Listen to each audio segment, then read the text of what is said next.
बिस्मिल्लाहिर्रहमानिर्रहीम। अस्सलामुअलैकुम। मैं आयशा सुहेल आज आपके लिए उबले हुए आलूओं से कबाब बनाने की एक ऐसी इंटरेस्टिंग सी रेसिपी लेकर आई हूं जिसमें हम ना ही कॉर्नफ्लोर का इस्तेमाल करेंगे, ना ही मैदे का, ना ही अंदर हम इसके बेसन शामिल करेंगे। बहुत ही ज़बरदस्त, बहुत ही नए तरीके से यूनिक सी रेसिपी लेकर आई हूँ। तो चलते हैं बिना टाइम ज़ाया किए आज की इंटरेस्टिंग सी रेसिपी का आगाज़ करते हैं। अगर आपके घर अचानक से मेहमान भी आ जाएँ तो आपको चिकन या बीफ के लिए परेशान होने की ज़रूरत नहीं। सिर्फ आलू से भी आप उनके लिए बहुत ही यमी सी रेसिपी तैयार कर सकते हैं जिससे मेहमान हैरान हो जाएंगे। सबसे पहले यहाँ पे मैंने आलू ले लिए, इन्हें पोटैटो मैशर की मदद से मैश कर लिया, उबले हुए आलू। और इनके अंदर हम शामिल करेंगे 1 प्याली बारीक कटी हुई प्याज, 4 से 5 हरी मिर्च। स्पाइसेस इसमें शामिल करेंगे आधा चम्मच भरकर, यहाँ पे मैंने इसमें लाल मिर्च पाउडर डाला है। आधे चम्मच से थोड़ा सा कम इसमें नमक डालेंगे। 1 चुटकी के करीब हल्दी और 1 चम्मच भरकर सूखे धनिए का पाउडर इसमें शामिल कर दिया है। इन चीज़ों को हम थोड़ा सा मिक्स करेंगे। तो ये चम्मच की मदद से अच्छे से मिक्स नहीं होंगे, हम हाथ का इस्तेमाल करेंगे और बहुत ही अच्छे तरीके से इसे गूंद कर इसकी एक हम डो सी तैयार कर लेंगे। मसाला हम रेडी करेंगे।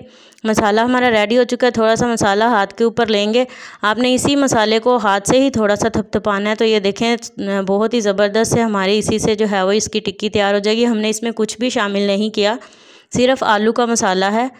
तो देखें इसे थोड़ा सा पहले हाथ के अंदर लेकर थोड़ा सा दबाएंगे और फिर इसे जैसे भी हम गोल शेप देंगे ये बहुत ही यूनिक से ज़बरदस्त से तैयार हो जाएंगे। इसी तरह से हम सारे कबाब तैयार कर लेंगे। तो ये देखें कितने परफेक्ट इसकी शेप बनी है, कहीं से भी इसके ऊपर क्रैक नहीं आए। सारे कबाब तैयार कर लिए मैंने, इन्हें साइड पे रखेंगे। और यहाँ पे मैंने जो है वो आधी प्याली बेसन ले लिया है। इस बेसन के अंदर हम थोड़ा सा नमक शामिल करेंगे, थोड़ा सा सफ़ेद ज़ीरा और 1 चुटकी के करीब हल्दी शामिल करेंगे।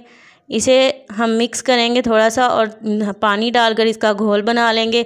इसी घोल के अंदर हम एक एक कबाब पकड़ेंगे, उसे डिप करेंगे और फिर हम इसे कोट करेंगे ब्रेड क्रम्स के अंदर।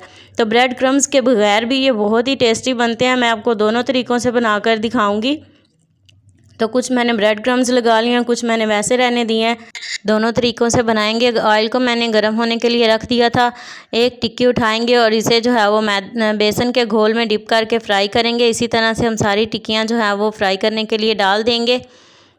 तो आप देख सकते हैं मैंने टिक्कियाँ इसमें डाल दी हैं। जब एक साइड से प्यारा सा कलर आने लगे तो हम इसकी थोड़ी थोड़ी देर बाद साइड तब्दील करते रहेंगे और 1 से 2 बार इन्हें पलट कर मैंने क्रिस्पी सा होने तक पकाएंगे।